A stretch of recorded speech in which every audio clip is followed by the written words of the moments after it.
Ilang araw na lang nga, Disyembre na at kasabay niya ng inaasahang pagsisikip ng daloy ng trapiko. Kaya naman, naglatag na mga otoridad ng ilang plano. Gaya ng muling pagbubukas ng tinatawag na Mabuhay Christmas Lanes. Nakatutok si Dante Perelio.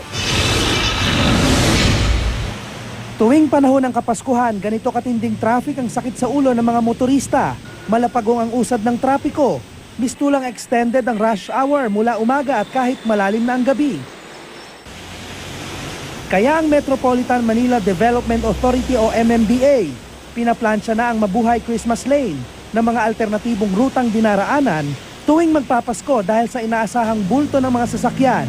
Kasabay na rin daw ilulunsad sa ikalawang linggo ng Disyembre ang moratorium sa diggings, reblocking at road repairs. Magagamit ang Mabuhay Christmas Lane hanggang unang linggo ng Enero sa susunod na taon pagkatapos ng holiday rush.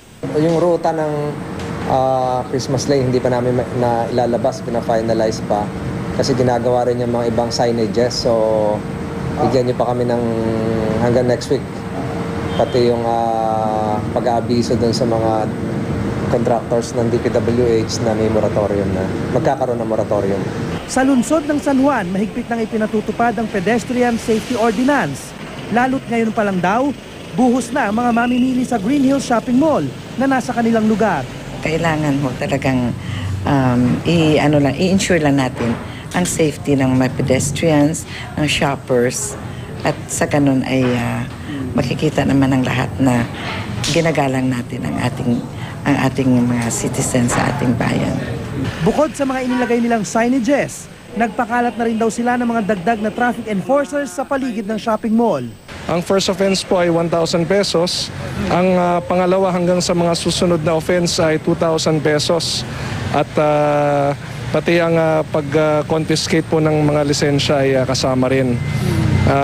Para naman dun sa mga sasakyan na pumapatong doon sa pedestrian lane, kahit na tumigil sila, ngunit sila ay nakapatong sa pedestrian lane ay may 500 pesos na fine naman po para dito. Ikinatuwa ng mga mamimili ang bagong ordinansa. Habang ang mga nasita namang motorista, binigyan lang muna ng warning. Maayos na ngayon, no? At saka hindi ka na natatakot katulad ko. May edad na ako, pero hindi na ako natatakot mag-cross. Kasi maayos na. Ngayon wala namang tumatawid. Diretso sa kami dyan, wala namang nagtatraffic. Kaya hindi nyo... Kaya hindi ko namin alam po, kasi ngayon ko lang namin nalalaman yan. Dante Perelio, nakatutok, 24 oras.